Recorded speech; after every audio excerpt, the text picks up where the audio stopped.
Hey, fourth grade historians. Today we're going to be talking about the battles, right? We've talked about all these events so far that have led us to um, these battles because the tension continues to keep building and building. The colonists are getting more and more frustrated with England and the British Parliament for taking away their rights. Well, maybe if King George III had just paid attention to the colonists, maybe if the British Parliament had taken away the Intolerable Acts, and maybe if Britain had promised to respect the colonists' rights of an Englishman, and maybe if the British government had removed all those British troops from the colonies, maybe the outcome would have looked different. So, spring 1775, the militias, remember militias are citizens who volunteered to be part-time soldiers. In most of the colonies were preparing for war. You guys, these members of the militia had no military experience, which is pretty remarkable because they are going to go against the British Army, who is the strongest military in the world during that time. So in March, a member of the Virginia State Assembly debated whether their colonies should prepare for war. This member was Patrick Henry. He believed that it was time for action. Love Patrick Henry. I look at him as the voice of the revolution. It was his speech that we are going to talk about on the next slide that really rallied the Americans to fight. He grew up in a farm town in central Virginia. He was totally uneducated, didn't come from a lot of money, but he started reading Shakespeare and he would continue to practice Shakespeare in these speeches. And it's pretty amazing because the speech that we are going to talk about, in it, he convinces the House of Delegates in Virginia to declare their independence from England and go to war against Great Britain. So it's pretty amazing. Love Patrick Henry. So, what he says to the House of Delegates in Virginia, he says, "Shall we try argument? Sir, we have been trying that for the last 10 years. We must fight. Gentlemen may cry peace, peace, but there is no peace.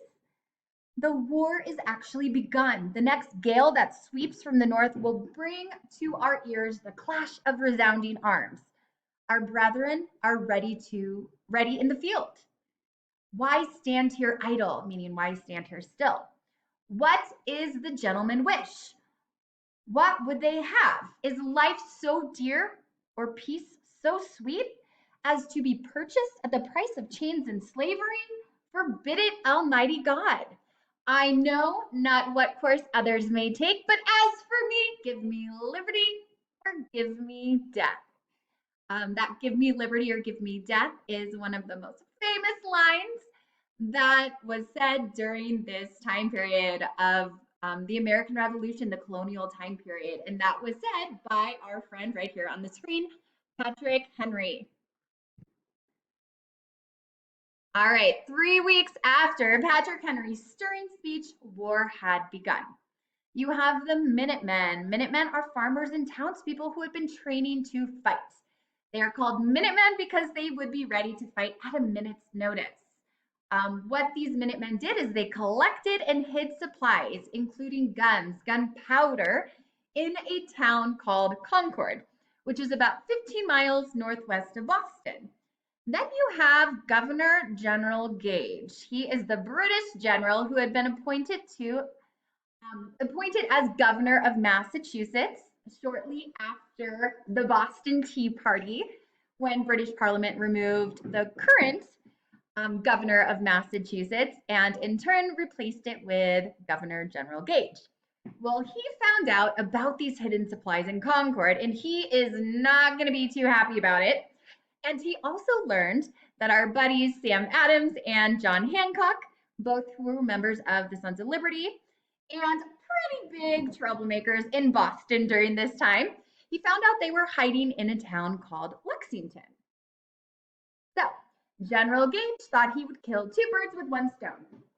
So what he did is he sent troops to Lexington to capture Sam Adams and John Hancock. And then he decides that, hey, after we do that, we will just continue on to Concord to seize the hidden supplies that these naughty colonists have hid. So the plan was to leave Boston in the dead of night, but the Sons of Liberty were tipped off to the plan and were ready to cut off the Redcoats. 2 routes to Lexington. Which one would the British Redcoats take? You have the first route, which is longer and it is completely over land. And then you have the second route, which is the shorter route, where you would cross Charles River by rowboat. Billy Dawes started out along the long line to Lexington.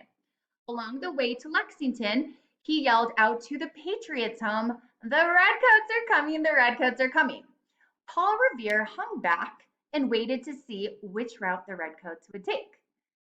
In order to warn the Sons of Liberty, located on the opposite shore, he had 2 signals in preparation for the Redcoats.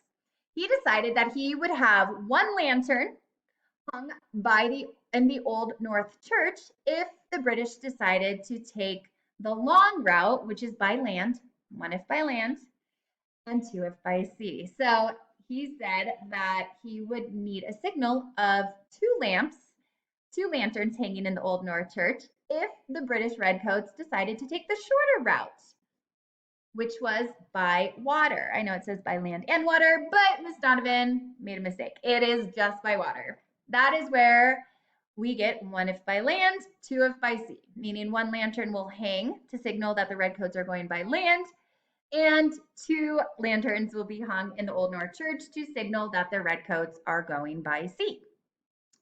So when Revere figured out which route the Redcoats were taking, he would pass the information along to a young man who would climb to the top of the Old North Church in Boston and signal with a lantern, alerting the Sons of Liberty that were on the opposite side of the shore, so they knew where the Redcoats were coming from, so they could prepare.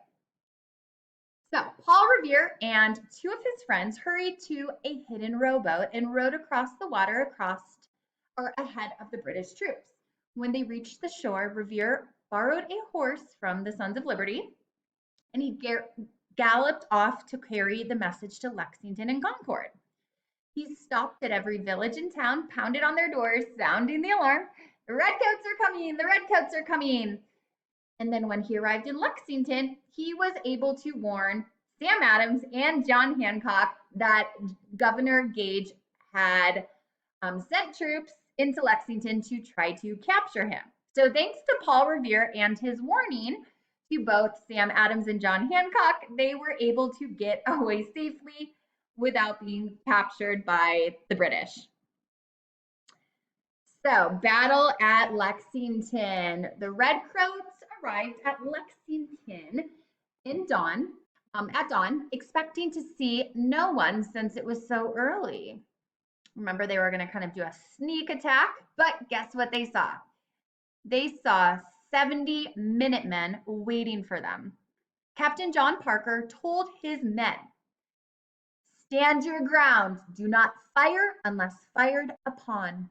But if they mean to have war, let it begin here." The British officers ordered the Minutemen to leave. So here's a little comparison for you guys between the British troops and the colonists that were Minutemen. Well, the Battle of Lexington, you had 600 to 700 British Redcoats. They had beautiful red, really cleaned up uniforms, and they were well armed. Keep in mind, this is the biggest, best Navy and Army and military in the world. They had a lot of money to fund the British Army. And then you have the Minutemen. 70 men. They were pretty roughly dressed. They definitely didn't have those nice uniforms that the British soldiers had. And guess what? Majority of them are actually wearing their everyday clothes. And they had very few weapons. Whoops. Then somebody suddenly yelled, "Fire."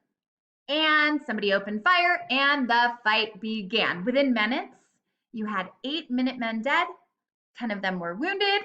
The British were able to capture Billy Dawes and Paul Revere before they could get to Concord, but another patriot, Dr. Samuel Prescott, was the one who got away, headed for Concord in order to warn of the British attack.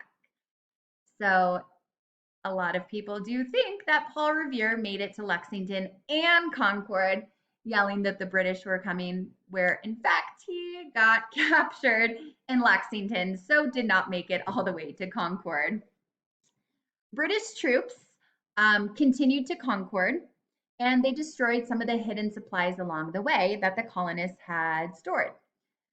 But when they were reaching Concord, nearly 400 Minutemen were waiting for them at North Bridge, which was right by Concord. British soldiers opened fire and the Minutemen fired back.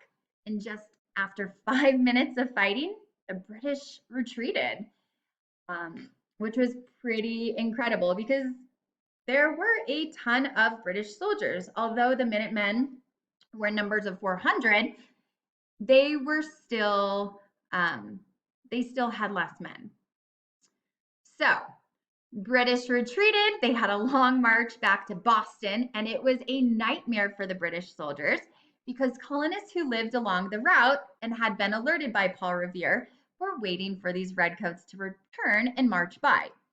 So colonists hid behind trees, fences, barns, and we talked about with the French and Indian War that the redcoats were such an easy target because they had these beautiful bright red uniforms. So they weren't really camouflaged. And the colonists were able to see them right away and shot at them throughout their march back to Boston. So before the British troops got back to Boston that night, Minutemen killed 73 redcoats and wounded 200, nearly half the number of soldiers who started out. Colonists, though, suffered a pretty big loss, and they had about 50 Minutemen die. Though Americans did not realize it at this time, guys, the War for Independence had just begun.